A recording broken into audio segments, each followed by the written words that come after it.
At least 6 teams need a new starting quarterback in 2025. We pull out our crystal balls and predict which available quarterback will land with which team on today's episode of Locked On Fantasy Football.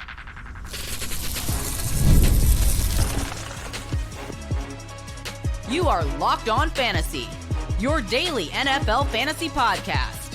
Part of the Locked On Podcast Network, your team every day.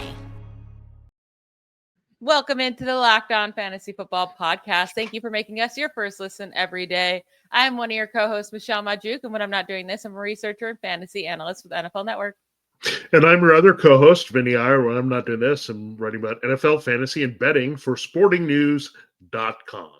Today's episode is brought to you by FanDuel. Right now, new FanDuel customers can get $150 in bonus bets if your first $5 bet wins. Just head over to FanDuel.com to get started today. So this week, we have gone through all of the biggest storylines that we're paying attention to this offseason for fantasy this upcoming year. A lot of those storylines had to do with quarterbacks, right? A lot of teams switching quarterbacks. But today, we're going to officially predict which quarterbacks we think will land with which teams that need a starting quarterback. So I pulled out 8 teams that need a starting quarterback. There's at least 6 that definitely need one, right? The New York Giants, the New York Jets, the Pittsburgh Steelers, the Las Vegas Raiders, and the Tennessee Titans, and the Cleveland Browns. Those are the top 6 that definitely need to look at a new starting quarterback. But then I'm throwing in the Rams and Colts in here too, because the Rams have Matthew Stafford on the trading block, and Anthony Richardson has been one of the least accurate quarterbacks over his first 2 seasons. And maybe even Anthony Richardson could be on the trading block. Who knows? So we're going to go one by one by team and then pick a quarterback for them that we think will be the starter for them. We don't know each other's answers, right? So we'll be surprised by each other, and we cannot use the same player twice as we go along. So let's start with the New York Giants. Vinny, who do you have as their starting quarterback in 2025? Yeah, I don't know if we need any drum roll or introduction to this, but the way things are going with the Titans and the Browns, I think they're not going to take a quarterback. The Titans are even thinking about trading out of that pick, maybe to the Giants. So that says the Giants are looking for their quarterback. There's a lot of motivation here for not only their coach, Brian Daboll, but the GM, Joe Schoen, to make a big move here. So I think they're going to go the route that I think they should go, and all this other stuff is just noise. I think they take Cam Ward, whether it's at number 3 or number 1. He's their starting quarterback here. And look, it's a copycat league. You're going to copy what your division does with Jalen Hurts and Jaden Daniels. So bring in Cam Ward. I have exactly your same pick. I have Cam Ward. I have them trading up from number 3 to number 1 overall, because I do think the Titans would like to get out of that number 1 overall pick. They're already throwing out there, we're getting a lot of offers, which is like, because I don't think teams are dying to get up there. But I do think the Giants would be one team that they want to get their man, right? If they meet with Cam Ward a bunch, they have their interviews, they do their work, they see him in workouts, and they feel like he's the right pick for them, I do think they'd be willing to move up. I do think he'd be a good fit in this offense with Brian Daboll. He has the accuracy too to be good for our Malik Neighbors shares, right? He's able to make those off-platform plays and be that playmaker. So I do think Cam Ward would be a great fit for this Giants team. So I have him there as well. Now, moving on to the other New York team, they also need a quarterback. Man, imagine being a New York fan either way, Giants or Jets. It's been brutal for them. But the Jets, who do you have starting for them in 2025? Because we know it won't be Aaron Rodgers. Yeah, this is also a bit of a surprise, but I actually like this fit very much. And basically, this guy's going to have the combine all to himself, because everyone's basically decided not to work out here and do anything of note, making the combine not all that interesting when the quarterbacks there, except for watching this guy, is Jaxson Dart. I think they're going to go after him. I don't know if they're going to trade down from that first pick to get him later, or they're going to move up from the second round, maybe to the back end of the first round, or just stay put in the second round and get him. But I think they're going to take a look at Jaxson Dart and make the transition there. It doesn't make sense for them, for me, to go after like a Derek Carr and somebody else bridgy like this. Like, we've already done this for a while in New York. It's just been different guys. And Rodgers, they thought they'd hit on it. So they're not going to hit on anybody else, right? They're not going to go make a play for Stafford. You can't really look at Kirk Cousins. None of these things really make sense going to someone parallel, older, injury-prone, like a Aaron Rodgers, right? So even Russell Wilson's out. But I think go youth, see what you can get. Dart may not be that great, but you walk in to at least 2026 knowing you took a shot here. It could be much like the Titans with Will Levis, right? See what you've got here in the second rounder if he doesn't work out, or even the Steelers with Kenny Pickett. Like, you can move on quickly from that quarterback. But I would reboot the room here and go with Jaxson Dart. I think he fits a lot of what they're looking for in their new offense. By the way, is kind of run the way of the Lions. So with their new offensive coordinator, he worked with Ben Johnson, Tanner Engstrand. So I think a pocket passer like that could really work for them. So I'm going with Jaxson Dart in the second round right now, but they could pick him in a different spot as well. I also have the Jets going with a rookie, but I'm going with Shedeur Sanders. I think if the Raiders end up getting a veteran this offseason, then they're going to have the ability to take Sanders at the number 7 overall pick, because right before them, the Patriots, the Jaguars, they don't need a quarterback, right? And if we're only expecting the Giants to take one in the top there with Cam Ward, then I do think Sanders will be available. You mentioned a lot of the reasons why we think they're going to go rookie. Like, I don't think Stafford would want to go to the Jets, right, to get traded there. It would make no sense to go after Kirk Cousins. You just signed Aaron Rodgers coming off the Achilles, saw his limitations. Why go with Kirk, who looked even worse? The top free agent, Sam Darnold, who, they've already failed at that experiment. And we did bring up on yesterday's show, Derek Carr. I do think that makes a little bit of sense with the Devonta Adams connection to keep Devonta Adams. But the Saints are saying they're sticking with Derek Carr, and that could be just coach speak, trying to get the trade offers higher. But at the same time, then the Saints would have no quarterback either. So it doesn't really make sense for them to trade him. So I'm going with a rookie, and I just think that matches here. I think Sanders would like to be in a big market like New York as well. So I could see that. Moving on to my team, the Steelers. This is a very hard choice to figure out. Like, I have what I want, but who do I think will actually be the starter is not someone I want. Who do you think will be the starter for the Steelers in 2025? Well, I'm actually going to have two parts to this. I know this is a little bit cheating, but I think you're going to have a competition. So I think that's fair to say. We had a competition last year, and Russell Wilson won. But when I look at it this year, I say Justin Fields is going to be retained by the Steelers. I think they want to see a little bit more from him. He's going to be rather cheap to keep as a developmental guy for a second consecutive season. And I think they're going to go developmental with the other guy as well and see what they have and see if they can get that dual threat they're looking for in Arthur Smith's offense. I'm talking about Jalen Milroe. It's out of maybe a lot of people's thinking right now, but they do love him. If you look at a lot of the things that they're doing, they're looking at him closely. They're really getting to know him. But that's where this league is trending toward, right? Getting dual track quarterbacks who can make a difference here. And he's also going to help your running game, which has been pretty dormant. They're going to find a new running back there. If you have a running quarterback, we saw that with Jaden Daniels. He sparked their running game. And then you saw Jalen Hurts and turned the Eagles' running game around, and where they became elite with their offensive line. So I think there's a blueprint. It's a copycat league. We want to see a lot of these things happen. The Steelers, look, you can't go this bridge route. I just don't think it makes a lot of sense to go after an Aaron Rodgers or Stafford. Take a shot with the young guy because you know you're going to win 10 games. So go for the ceiling. See what you're going to do and try to win more games if your quarterback really pans out. So that's the route I want them to go. The Fields plus the rookie in the second round is what I prefer. So if they can get Milroe or Dart or Quinn Ewers in the second round, like one of those guys, that would be my preferred route as a Steelers fan. Unfortunately, I think the Steelers quarterback this upcoming year will be Aaron Rodgers. I think Aaron Rodgers does not have many options. I don't think many teams will want him. And I think the Steelers might be the team that gets suckered into being like, well, we can't get anything better, which I do agree. Like, Rodgers is a better quarterback than Justin Fields, even right now. Like, I totally agree with that. But it's going to be really, really hard for me to root for this team with Aaron Rodgers. He's just not a fun, enjoyable person to root for. And I do think he's fallen off a bit too. In 43, like I don't think he has like Super Bowl in him. He didn't even win a Super Bowl when he was an MVP all those years. So when he had last won when I was like in my teenage years, I do think it would be huge for George Pickens though for fantasy football. So there's that. Like, he would be good for the wide receivers that are there, George Pickens and whoever else. But overall, I think it would be a mistake by the Steelers, but they love those 10-win seasons, and Aaron Rodgers can get them there. We are going to move on to the rest of the teams that need a starting quarterback and who we predict will be there right after we take a quick break.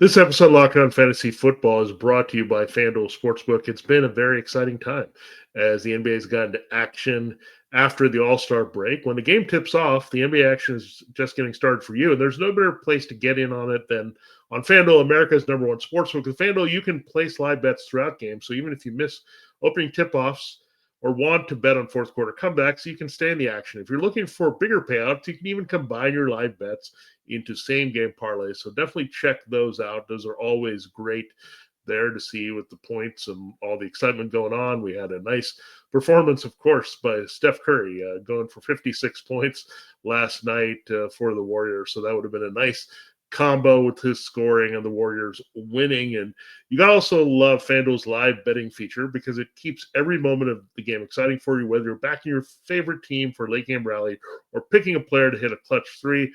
You can never feel like you missed your chance. Plus, the app is so easy to use, and when you win, you get paid instantly. Right now, new FanDuel customers can get $150 in bonus bets if your first $5 bet wins. Just visit FanDuel.com to join today. That's FanDuel.com for your shot at $150 at bonus bets. Make every moment more with FanDuel, the official sports betting partner of the NBA.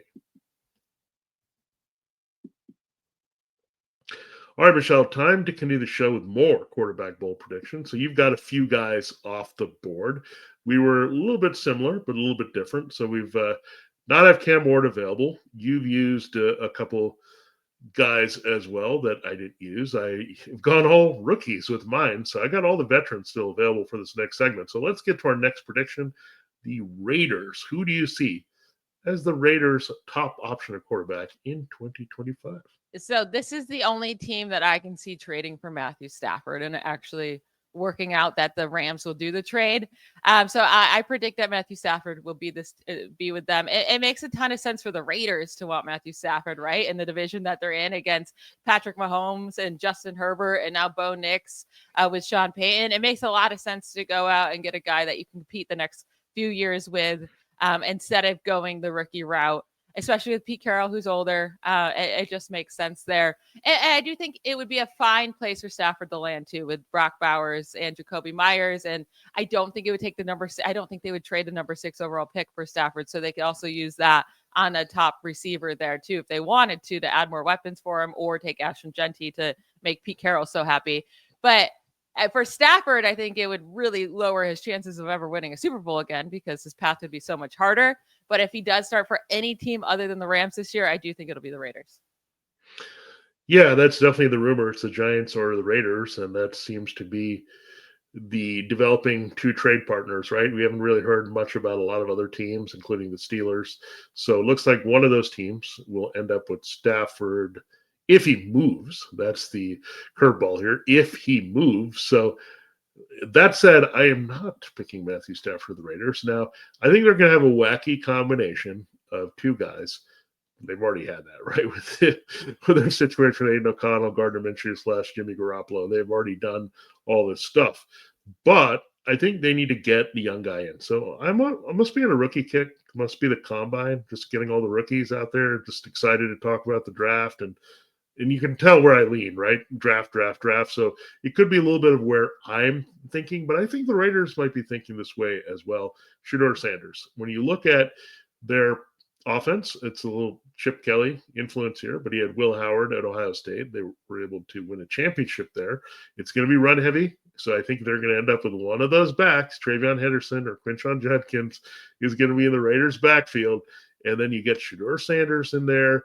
You get maybe a Russell Wilson, somebody there that can be a bridge if Sanders is not ready, somebody just you can throw out there that Pete Carroll and Chip Kelly might trust, or Tom Brady has a good vibe about here. But I just see Brady, like, if the Stafford plans fall through, say who has that it factor, who can be that guy to put things over the top, change the face of the Raiders franchise, put that team back on the map. Shedeur Sanders is that guy. And I think Dion would approve that primetime Las Vegas, and you probably see the Raiders all of a sudden in some high-profile games just because of Sanders. So I think he is big for what they need, and not just on the field, but off the field as well. Yeah, if they don't land Stafford, that would have been my next pick as well. Now, for the Titans, I have them going with a rookie. but not taking it in the first round with their top pick there, because again, I have them trading back with the Giants. I think they could either, if Abdul Carter sitting there because the injury, maybe it drops them down a couple spots, or they go top offensive lineman because they have so many needs everywhere. And then I think they wait till the second round to take their quarterback. And I'm going with Jaxson Dart. And I know they kind of just did this with Will Levis, where they waited and took the guy that has the skill set, the big arm guy. But I do think Jaxson Dart is a little bit more polished than Will Levis was coming out of school. And I won't be surprised if Jaxson Dart ends up, going into the first round. But if he's sitting there at the end of the first round into the top of the second where the Titans are sitting, I could see them going with a quarterback there and Jaxson Dart, and then also taking Jameis Winston to add there instead of just they can't just say, well, we're just giving this guy a late first round, early second round pick the starting job right away. I think Jameis Winston will probably start week 1 for this team, and then they go to the rookie quarterback once he throws his 6 interceptions in a game. That's an interesting pick, but yeah, definitely we're showing you how much we kind of like Jaxson Dart, and I would definitely watch him at the combine throw. He's got some real skills that are just beyond just throwing downfield. He's got a little bit of edge to him, which I like. He's competitive, so that's something that is going to push him a little bit more in this draft. So I look at the Titans, and I don't think it's a very appealing quarterback situation for anybody. And if they trade out a quarterback spot at number 1 and they don't take a quarterback at 3 and they just go for Abdul Carter, because now there's talk of them shopping Harold Landry, so they're going to need an edge rusher there. So I think that's their ideal scenario. Trade, get a few picks with the Giants, get Abdul Carter at 3. I hate to say this if you're a Titans fan. I really hate it. But I'm like looking the musical chairs at quarterback, Michelle. I think Kirk Cousins might be the guy for 1 year. And you're just going to have to sit through Kirk Cousins. Now, there's some adjacent stuff here with the system. Brian Callahan worked with Zach Taylor, who worked for Sean McVay. And we had now Kirk Cousins in the offenses of Kevin O'Connell and Zach Robinson, who worked with Sean McVay. So there's a little bit of lesser transition, right? I think they're going to look for a pocket passer just to kind of save face a little bit, right? I think they need to rebuild a few more things on their offense. They've got some decent weapons. I'm not saying the Titans are going to contend or do anything like that. They just need a bridge quarterback. And I still could see a scenario where Jameis Winston ends up there with Cousins, and that's your combination. It's not going to be great. I don't think the Titans are going to be very good. So they just need somebody to start that's decent and can produce and is the least transition for their offense and maybe facilitate some of those guys, right? They're not void of weapons when you have Calvin Ridley and Tony Pollard improving offensive line. This team is going to stink defensively, so they need a guy who can gunsling. So why not Cousins and Winston? Both those guys will do that in a lot of games for you. I just wish a team would just let Jameis Winston start a full season. I don't care if he throws 40 interceptions. Let him. He's so fun. Yeah, he's so fun for fantasy. In terms and fun just in general. He's going to be around town, and look, at least it'll be fun. You'll have a season where he's going to say some fun things to the teammates and do that. But we both agree. Go figure. We both agree on Jameis Winston somehow ending up in Tennessee. So that's a stone cold lock for you guys now. So take that to the bank. Jameis Winston was with the Browns, and he's not going to be with the Browns anymore because of all the interceptions he kept throwing every time they gave him a chance. But the Browns need a quarterback desperately, right? With Deshaun Watson dealing with the Achilles injury, and plus when he's even on the field, he stinks. But I do think no quarterback will want to go there, right? A terrible situation to go to. Then you have to deal with the whole Deshaun Watson drama. Like, I don't think they're going to be able to talk quarterback into wanting to go there. So you could either go the rookie route at number 2, which they definitely could if Cam Ward's sitting there, or they really like Shedeur Sanders. Maybe they go that route. But I think these two, you brought it up yesterday, I do see it. Justin Fields with the Browns, because I think if the Steelers decide not to go with Fields, Fields will be desperate for a starting job too, right? So with the Browns desperate to find someone and no one wanting to go there, and Fields desperate to find a starting job and no one really wanting him, I think they're the perfect duo to, meet for 1 year at least. I honestly don't think it's that bad of a fit either, right? If you don't have as many weapons, use Fields' legs, get a running back there, lean on your defense if they can fix that up. I don't think it's a bad fit. And Fields knows how to play in the cold now. I mean, Chicago, Pittsburgh, and now Cleveland. He knows how to play in the cold. Yeah, I do like that fit, and that would have been maybe a fallback of mine. And maybe I don't necessarily see him totally being locked in a return to that situation in Pittsburgh, so he does have an option to go places. Now, I really wanted to say no one for the Browns. Like, I don't wish this upon a lot of people, but look at their situation. They've changed. Like Kevin Stefanski's there. They have a new offensive coordinator, Tommy Rees. He was a Notre Dame quarterback and has been bouncing around college. So he did spend some time at Alabama. So I think they will consider a Milroe. But look, I don't think it's going to be great for the Browns. They have to go with a cheap option in the draft. I don't love all their options here. So I have to give them someone. So I'm going to give them Quinn Ewers, and they'll develop them, see what they can do. They need to go somewhere cheap. And again, they don't have a lot of flexibility with anything. Maybe they move Myles Garrett, and then all of a sudden opens up more possibilities here. But I don't love any fits. I'll just say this. I'm not interested. We talked about it. Way more interested, as I mentioned on a previous show this week, about the Browns running back. I'm going to look carefully at who that Browns running back is, because that dude is going to be leaned on a lot to carry this offense. Yeah, I would be really sad if it was Quinn Ewers, because I want him to succeed in the league as a Texas Longhorns fan. And I don't think a quarterback landing there as a rookie is going to succeed, unfortunately. Well, the Browns let people go, though. So, like, you know, that he could be like Baker Mayfield and just let him no, go. he would have to be good then. They only let the good quarterbacks go. We have two more openings, potential openings, right, with the Rams and the Colts. If the Rams end up trading Matthew Stafford, they're going to have a huge opening. And the Colts, you know, they might move on from Anthony Richardson. So we'll get to those two to end today's show right after a quick break.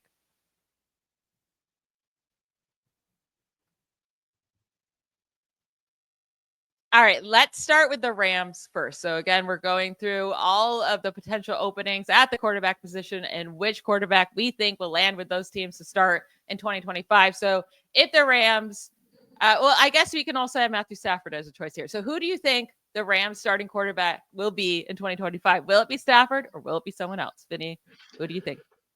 Well, I didn't use Matthew Stafford, so I'm using him here. I just think they're kind of trying to figure things out. Him and Sean McVay, there was a report from the Combine that now they're talking. I don't know if he's talked more to Sean McVay or Tom Brady this offseason. We'll never know.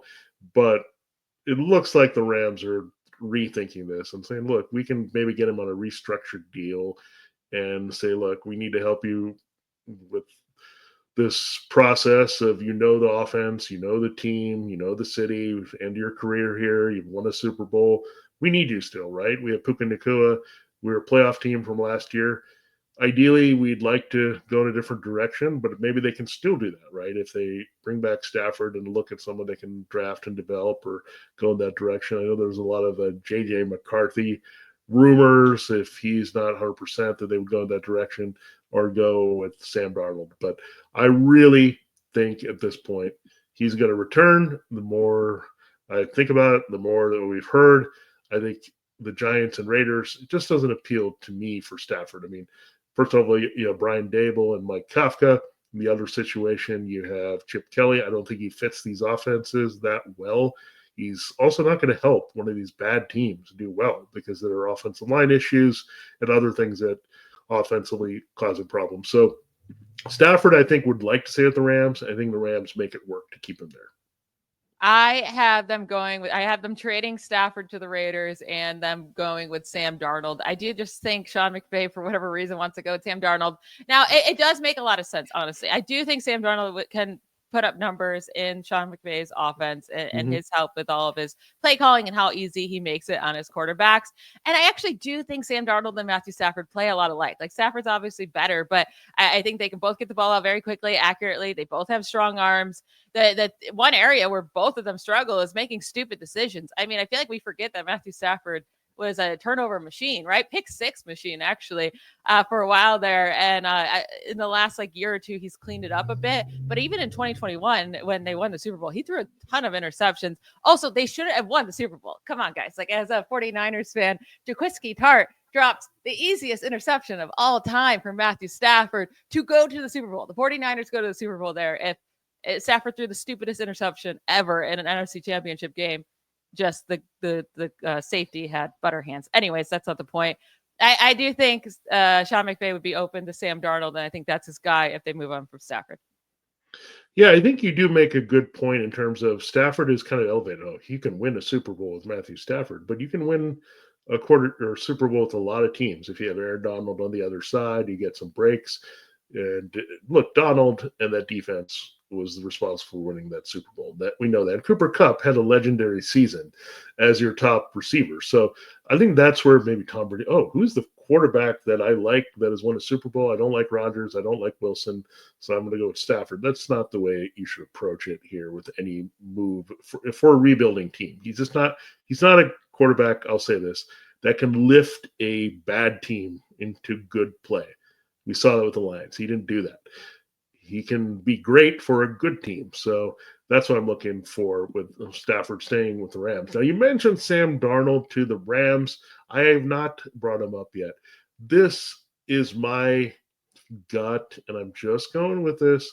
I know they're somewhat interested. Sam Darnold to the Colts. Like, it doesn't maybe add up to a lot of people, but I don't think Sam Darnold's going to have this high demand, right? If the Vikings are ready to move on with J.J. McCarthy, and sounds like they're ready to do that, if the Rams keep Matthew Stafford, the Falcons are moving on with Michael Penix. These are some of the systems in which he does well. I don't see him, again, doing well with Chip Kelly and going to the Raiders. I don't see him doing well with Brian Daboll, much like Stafford. So where are the landing spots? I mean, it's him and Aaron Rodgers maybe kind of trying to fit in that last chair when we're playing musical chairs. Like, I don't see the appeal of either of those guys. For the price tag of Sam Darnold, I don't think you're going to get the returns you're looking for. I think it's a lot to do that system in Minnesota. And then with Aaron Rodgers, he's just old. But the Colts, I think, should take a shot at Sam Darnold because I think they can be a decent team and just start to win games a little bit more with an accurate quarterback. They have some downfield weapons. I think they'll go get a tight end as well in the draft, help them with Michael Pittman and Josh Downs. They have some weapons. They've got a running game. They've got the support system for Sam Darnold, much like the Vikings did, right? You have to support Sam Darnold. These are not independent quarterbacks that are suddenly going to transform your team. You need to have the system around. So I think the Colts, Shane Steichen, I'm going with this. It seems out there, but I don't think it is, because when you start looking where are the landing spots, there's not a lot. So the best thing about this, Michelle, is I don't have Aaron Rodgers going anywhere. So I cannot tell you where Rodgers is going. But I know any of these spots would be a mistake for Aaron Rodgers, for the team, and maybe for himself. So that's where we stand with these predictions. Yeah, my Colts prediction is either I this is a hard one. Like, I do think Anthony Richardson will still be on this team. I don't think they're gonna the options are just so bleak. I don't see them moving on from him, right? Like, he has just as good of a chance to succeed as a lot of these options later in the draft or whatever. So I do think this could be the landing spot for Kirk Cousins. It's in a dome, right? They've done this many times with the older veterans. Now, it's always failed, so maybe they'll learn from their mistakes. But with Matt Ryan and Carson Wentz, and then even Joe Flacco last year, so I could see Kirk Cousins here, and then also maybe he would be a nice little coach for Anthony Richardson too, right? Like, let Richardson sit on the bench for a year, learn behind Kirk Cousins. Richardson's biggest issues is the accuracy, processing, getting out quickly, not always going for the deep shot. Like, Kirk Cousins, if he's willing to start for the year, you get that payment, you get another year of starting, and teach Anthony Richardson at the same time. I think that could be a nice little route for the Colts. So that's who I went with there.